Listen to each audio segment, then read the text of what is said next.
And yes, we are going live for Ursprung Befolkningsgarnas Vecka. You're going to have to help me out because I know I didn't do well with that. I'm Ron Motter, host of Planeta.com, and chatting with good friend Anders Karrstedt in Kiruna, Sweden. Hello, Anders. Hi, Ron. And hello, world. You did just fine in Swedish, so. Well, but just to humor me, you say it. Ursprungsbefolkningens vecka. Your Swedish is so much better than mine. That's strange. Isn't it strange? Oh, good golly. Yeah. Well, we've done this now for 5 years, ever since we met at the ITBW Award in Portland, Oregon. So, are you? Yeah. Can you play? Can you believe it? Yes, right. Just run fast. So, but it's Jubilee, 5-year Jubilee. 5-year Jubilee. You know, we've been doing this now for a few years, and yeah, it's getting the attention and getting the attention that we hoped it would. But you know, it's amazing that again, August 9th is the UN Indigenous Day. You said you heard a mention about this on Sami radio? Yeah, there was somewhere in the southern part of the Sami area, and that means mid Sweden somewhere, that they were going to celebrate the Indigenous Peoples' Day on Sunday. Fantastic. Otherwise, it's not much that you see advertising about. Well, exactly. And hopefully this is the work that we're doing increases that awareness. As I say, living in Oaxaca, you know, we'd always hear about the news on August 10th.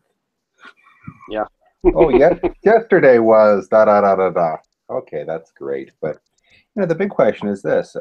We connected, and my work focuses on responsible travel and ecotourism. Here's the big question. Can you paint a picture of Sami tourism in the year 2015? Well, it's still something that is quite rare, unique. There's not that many companies that are running tourist operations. So there's not that much to look for, really. But there are a few, and they are doing a fine job. So hopefully there are more and more coming. But if you were to compare this, you know, 2015 to 10 or 20 years ago, are locally owned and indigenous owned operators kind of more popular today than they were 20 years ago? Oh yeah. I mean, 20 years ago there was hardly any. So of course there's many more today, and there's also a big difference in the way it's done. Now we have Sami-owned companies. They do really big operations that have thousands and thousands of guests. And if you go back like 20 years, 30 years back, it was more like Sami culture was something that you could see if you visited the ski resort or something like that, but hardly not elsewhere. So it was more like the reindeer and the Sami in front of the tourist brochures, and but then there were no chance that you could really do something touristic with a company that was owned by Samis or managed by Samis. Mm-hmm. Yeah, that's a repeated story around the world. What's the status of Nuti Sami Sida these days? Sorry, can you take it again? I said, how are things going at Nuti Sami Sida? Well, it's going pretty well, I suppose. We had like a market last weekend where there were craftsmen from all over Sami, especially this area, gathered and sold their objects. It was combined with the ordinary market that they have in Jukkasjärvi, the place where the company is situated. And but it was really the first time, or rather the second time, because we had a smaller version of it last year. But this was the big year. So there were 10 craftsmen, I think, selling their things, and we had lectures about different things, about Sami food, art, medical plants, and a little bit of everything.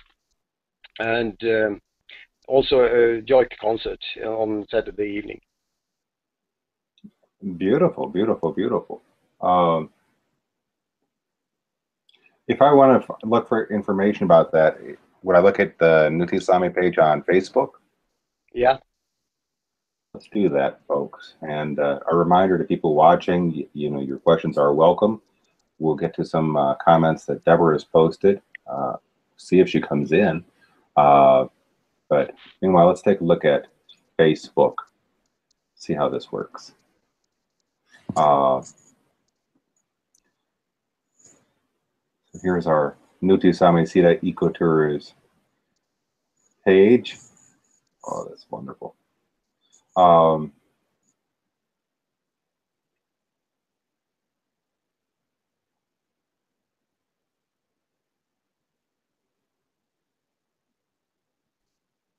There you have the poster for the market.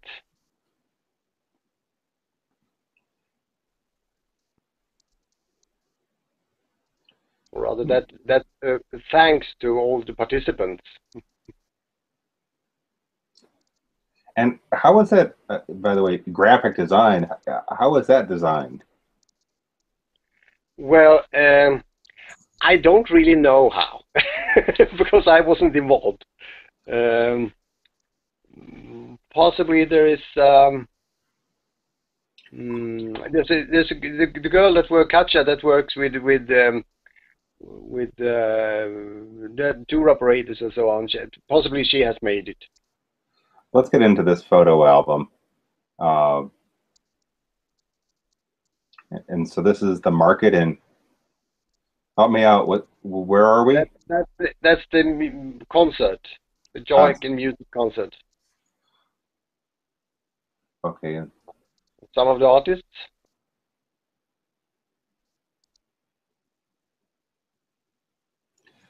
Why is Sami spelled sometimes with a P? Sorry?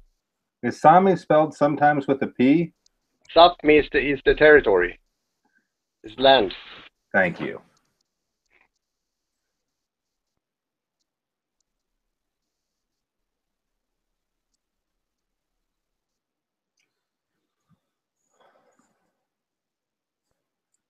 So you can see the weather was just fine.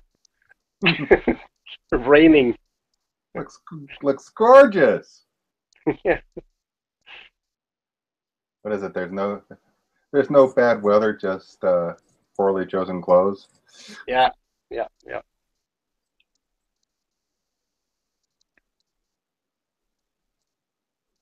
Oh.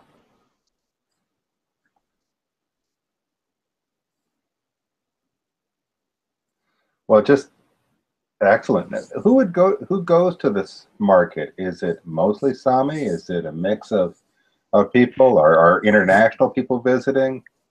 It was actually I suppose it was a big mix of everything. There were a lot of locals from Kiruna.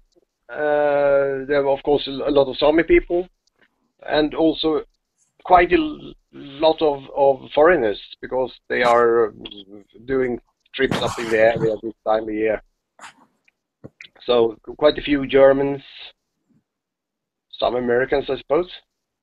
There were people from Asia. I can't say from what country, if they were Chinese or Korean or something like that. And there were like a group of them, there were 20 of them, and they were just fascinated. they ended up in something they couldn't even imagine would happen here. I imagine. Are there a lot of these sorts of markets and festivals, or no, open not to the really. public? Not summertime, no. There's there are markets they are around in the summer in different places, but this kind of market, the Sami market, was actually the first time I suppose that it has happened in the Kiruna area. First time? Yeah. As I said earlier, we had like a tryout last year, a smaller version of it, but this was the first year that we thought it was a good idea to run it in full scale. Mm-hmm. And it's really to develop this one so it gets more famous, and we get more attention, and we get more guests, of course. Again, that sounds like a great win-win-win situation. I want to just pop up. You're on your cell phone, right? So you're not seeing the Q&A section, but there were some posts made by Deborah McLaren earlier today, and I'll select those and just kind of read them out to you, and we'll see if there are some connections or wait a second, or not. And I just, let's see, answered questions. And Deborah's writing in, talking about Indigenous foods and catering in Minneapolis. Are you there? Oh, did I lose you? Oh, crapola. Oops, sorry. Well, hopefully we can get Anders back in as I read off what Deborah's written. Let's see. Here is the link.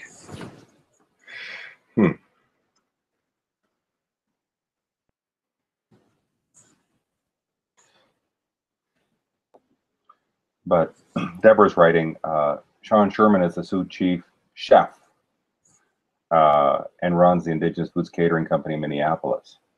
I wanted to share this information about him. He's been cooking in Minnesota for the past 27 years. His focus has been on the pre-reservation indigenous knowledge of wild and traditionally cultivated food, history, flavor, and culinary techniques. So I'm hoping we get Anders back to talk about the reindeer and potatoes diet, some of the local foods there. Well, gee, folks, I was really hoping that year number 5 would be without the technical glitches, but that certainly hasn't come to pass. But we're getting some good information and hopefully stoking a good discussion about this for the weeks and months and years to come.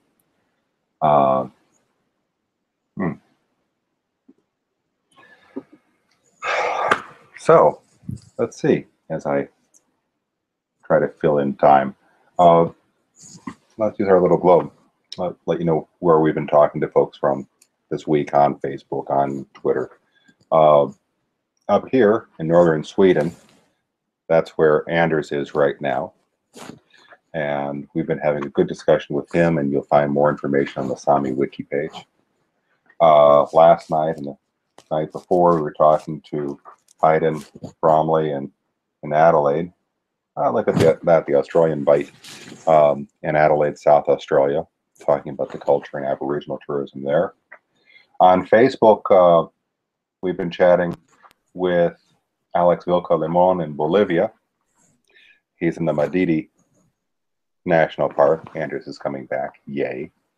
And we've had some good discussions, introductory discussions about the Khoi and the San people in South Africa. And that should be added with discussions about the Dina, the Navajo in Arizona, and the good friends in Oaxaca, Mexico. So we've had a pretty good diverse discussion. It certainly can be more diverse, and hopefully we can move beyond some of these technical glitches. Anders, we're seeing you sideways in all sorts of ways. Yeah, I'm twisting the camera, but I'm back. Okay. I lost you for a while there. Yeah, I just saw us go off. All right, can you turn your head right side up? That way? Oh, yeah. such a traditionalist I am.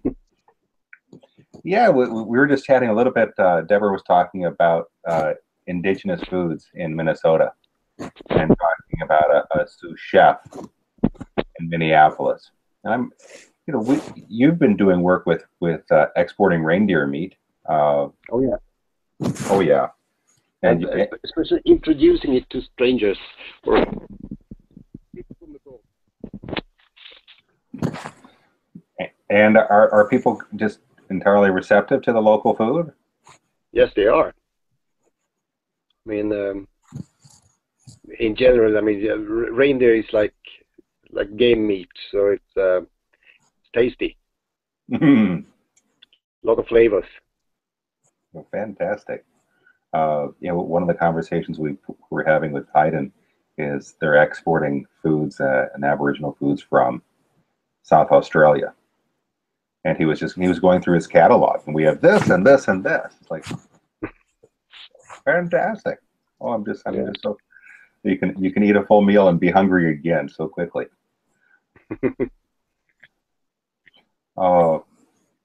Again, are you posting the photos on Facebook, or is that someone else in the office? There's someone else. Good. Good to see that they have more than one person that knows how to do this stuff. Yeah. I wanted to ask you that really tricky question. All right, what's the future of Indigenous and Sami tourism? Well, at least in my world, it's something that is developing and will be more and more, hopefully. There is still a need for more companies. The way we do it is not exactly mass tourism. So we have a limited number of participants that we can handle through the tours that we do in the company, and that many people that get the chance to experience the trips we are doing, and there's also a factor that you need to have more companies doing the same thing, because one company doing reindeer sledding is not, the product is not big enough for the market really to get tour operators to take on board that kind of trip. You have to have a critical number of departures that they can sell. And right now, is it just Sami, or are there other companies doing reindeer sledding? Yeah, more companies doing the same thing, and you get a better product. Or you get more advertising for your product. This year, you were working with one of the local universities with tourism students. Is that right? Yeah. Yeah. And or how much? Senior high, really. Sorry? It's a senior high. It's not university. And how much of this is on their radar? Are they aware of? Well, if I'm teaching them, they are aware. Are they coming in? Are they coming into these classes kind of thinking, this is something that we should be just so proud of, and this is what distinguishes us, or are they unaware?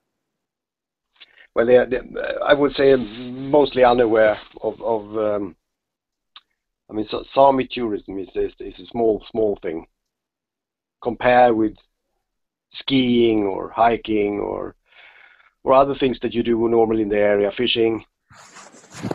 Right. And now we have a member from Bolivia, I can see. Fingers crossed, dedos cruzados. Yeah. Det var mål efter. Du var med. Alex, we can hear you, not see you.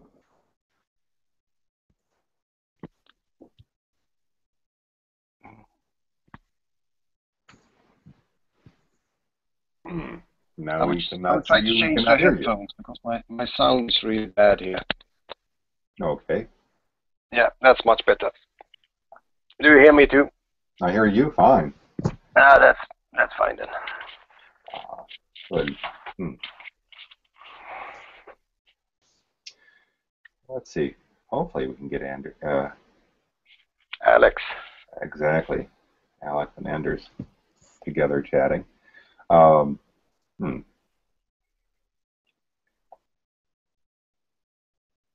Do you remember, Anders, the first time we did this when we were thrown off of a Google Hangout every time after like 8 seconds? Yeah, we have done a lot of failures both on Skype and on Google Hangout. I'm just, after you do that, then these glitches are minor. Yeah. Okay, I'm trying to see what's happening with Alex, and his microphone seems to be working, but it seems to be muted. Okay. Not sure about that. But these things that they seem to warm up. It's kind of like a frying pan that you don't fry an egg in a cold pan. You let it warm up a little bit, and then all of a sudden it's great. But we'll see how this goes. Well, again, I'm really kind of curious talking to Hayden about the future of Aboriginal tourism and what he wants to see and what he's expecting the next generation to come, to do. And I don't think it's a question that we can, ask and answer right now tonight, as much as having it as a question that we pose over the next, couple weeks or months or years. Because I think there's, again, it's going to be different around the world. But in Mexico, for example, it's a matter of really getting people to know how to connect with artisans, how to connect with tourism services, because right now, you have all of these award ceremonies or conferences, but then you say, all right, well, I need the information, the practical information about doing this hike or finding this bird watching guide or buying these crafts, and they have no way of sharing that directory information with you. They have an abundance of supply, but communicating is a real challenge. Likewise, providing some information in English. They have the information in Spanish, but not English. But for yourself, you've seen a great transformation of Sami as adornments to Sami as owners of these businesses. Yeah. So will that continue? I suppose so. I mean, there is. Hopefully, we are showing some good examples that you can make a living out of tourism, and so that the youngsters they're not afraid to start up companies. I mean, they can start up in a minor scale and learn the business by doing. That's fantastic. Alex, are you there?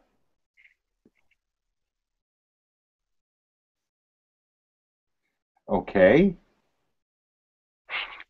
At least we see the picture. Well, let's see if this warms up. Oh, it's what I used to call the Skype lottery. It's the Hangout lottery. Sometimes it works, sometimes it doesn't. We'll see. All right.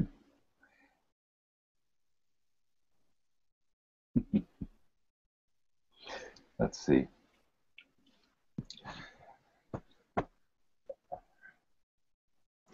You mentioned just looking for something else to talk about here, but you mentioned while waiting. You mentioned the closest national park to you. What is that? That's Abisko National Park. It's a minor national park, but it's one of the oldest in the world. I think it's like second oldest. I mean, it's founded in 1908 or 7 or something like that. How does one visit? What does one do? Well, there is the Swedish tourist organization. They have like a hotel inside the national park, so you can stay there and do day trips, and it's also the starting point of the biggest hiking trail in Scandinavia, called the King's Trail. So it's a 480 kilometers long hiking trail along the Scandinavian mountain ridge. And the starting point is right there in Abisko. The national park was originally formed because there is one very, very rare orchid growing there. And there is also a very, very nice canyon where the Abisko River comes down.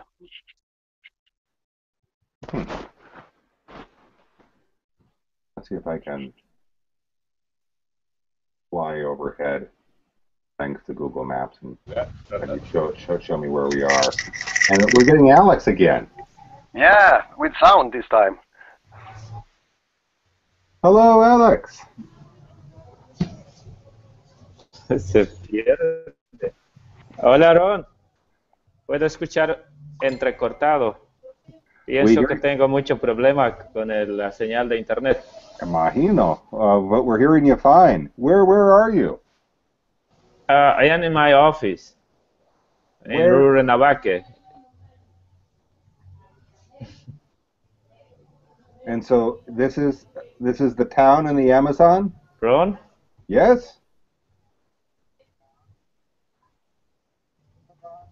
I see you. That's right. Yes, this is the town. This is the town in the Amazon with 20,000 people living here. Fantastic. The pictures behind you, they're all from the Madidi National Park? Yeah. All the picture is from there.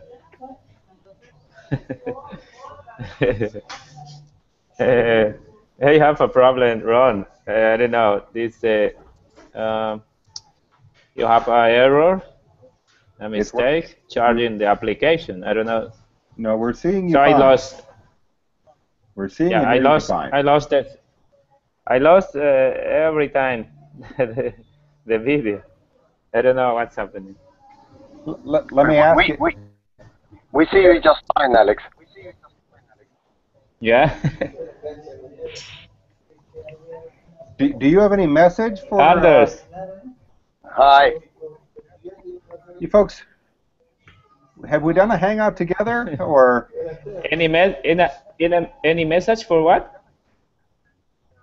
What's your message for Semana de Pueblos Indígenas?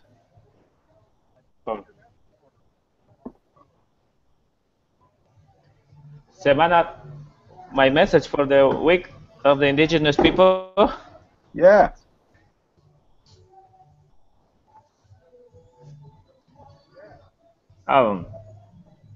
Living in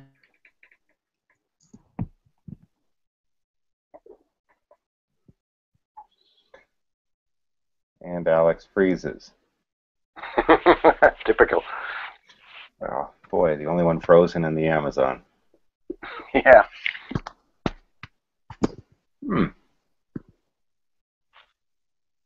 Well, we'll see if we can come back to Alex. Yay, technical glitches. It's 2015. But we're chatting with somebody using his cell phone in the Amazon near the Madidi National Park. Hopefully he'll unfreeze. It's amazing that it actually works. Yeah. And it's even better when it works without errors. All right, I want you to direct me, Anders, if you can see this, the map. Okay. Ooh, it's sunny in 57. Mostly sunny at 10:30 p.m. Yeah. Okay. So, where are we? you see this? Yeah, see the map? So the so the event was over here in this town? In your yes. And Alex is back. Okay. Yeah. So, Alex. Hola, Ron. Te Hola. decía que te decía que tengo problemas para seguir la conversación. Se corta mucho a menudo. No sé si ustedes me escuchan algo. Sí, estamos escuchando bien. We hear you just fine right now. So thank you. Voy a intentar, Ron, dame un par de minutos. Voy a intentar otra vez. ¿Ya? Ok, muy bien. Por favor. ¿Cómo no? No hay prisa. ¿Ya? Ok, un Con momento. calma, decimos. Ok. Ya, voy a cortar con esto.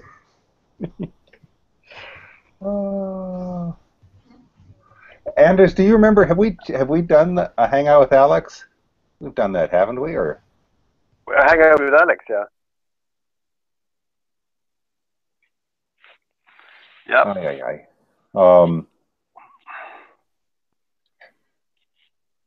Yeah, the question is, I would love here. The invention I would love is some sort of add-on to Google to find out if there are technical problems. Where are they coming from? Because I think, yeah, there are some problems with Alex's connection, but I'd really like some hard data. Like, all right, it's at this speed, not this speed, or it's faulting in whatever connectivity. I don't even know the words to use in English. I don't know the words to use in English to find out what's not working. No, but I mean, it would be fine that you get like error messages that you don't have enough bandwidth or something like that. Close the video or something like that. The other interesting thing that I see is there's a little bit of a time lag. Yeah. And I noticed that in particular talking to the folks in Australia. And again, it's just, okay. Just like a second and a half, but it's enough to, again, make you unconsciously rude by interrupting somebody, by jumping onto their sentence. But, you didn't mean to jump on their sentence. They weren't saying anything, but in that second and a half, Yeah. Well, the future that I see that I'd like to be a part of is really chatting with Oliver Hillel and the folks from the CBD and say, hey, do we want to do another ITBW award? Yeah. And if so, I think the ideal time is in this coming year when the next big biodiversity meeting, the Biodiversity COP, takes place in Cancun, Mexico. Yeah. And it would be my view that, we should connect some of these issues related to indigenous culture and tourism to some of these big environmental meetings. Yeah. I think there are just a number of platforms where indigenous tourism operators and services should be lauded and applauded throughout the year. I mean, I think they should be at all of these, major tourism events. That said, working with the CBD and having chats with Oliver for, 20 years, if we were to continue this, I think, boy, having a tourism award at one of the world's most visited places, Cancun, Mexico, yeah, which is also a hot spot of the indigenous Maya culture, I think would be a natural fit. Yeah. But we'll see where these things go.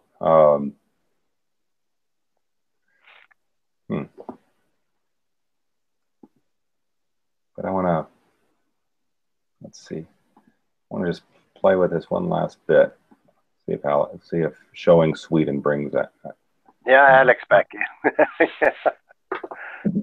tell me what I can look at on this map. I can go in or out, but what's a point of interest? What would you like to introduce people to? I wish I knew, because I don't know where we are. You can't see this at all then. I can see the map, but there's like so I can see the difference between water and non-water. Right. But that's it. If you hang on a moment, let's see if I can rotate my screen, and then I get the better view of it. Now we are in Kiruna, I suppose. This is Kiruna. Yeah. So you can see the big hole you showed a moment ago. That's the mine. That's what people are living from up here. Is iron ore mining. There, Okay. left-hand side is the mine. Nowadays they are taking up the iron from 1 kilometer below. So that's what you can see. There is the old open pit and the dam constructions in the background where they take away some of the grey stone from the iron ore. And there's also big plants for making iron ore pellets. Okay. So that's pollution and destroying nature in the big scale.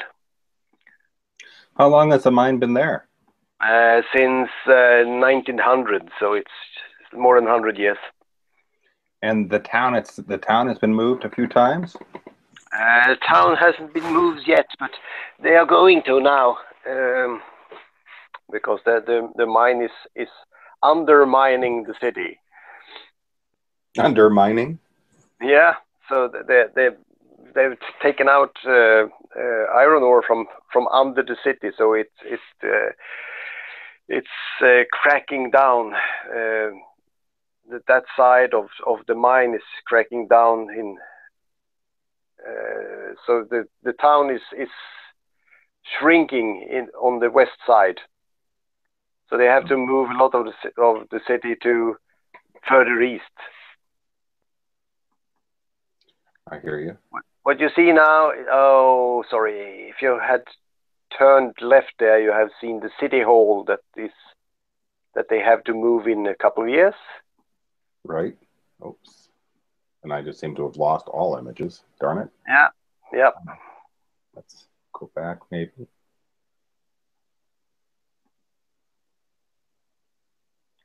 All right. If I turn left, you say? Turn left. Yeah, turn left there.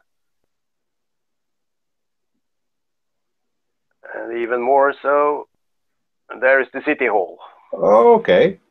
Yeah, so that one is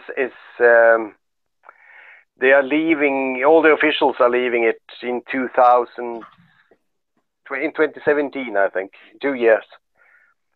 And then they should have built a new one.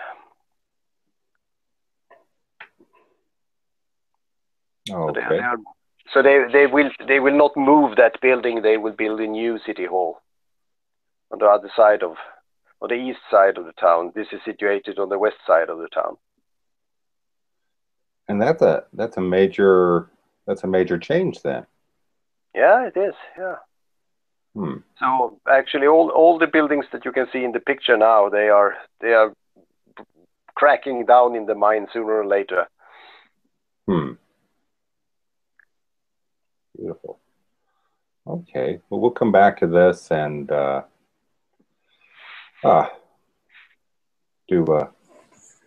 let you guide us in the Google Map tour on another Hangout. Yeah. Yeah, like as that just love to see what's out there, and love to play a bit with this Google to see what they're showing us is out there. Yeah. I can give you a guided tour later. Much appreciated. And if I have an ordinary computer and not my cell phone, so then I can share the pictures with you. Well, we'll do that later on. Well, let's wrap up. Any final comments for this Hangout? Not really. nice talking to you as usual. It's a pity that we couldn't get Alex on the phone.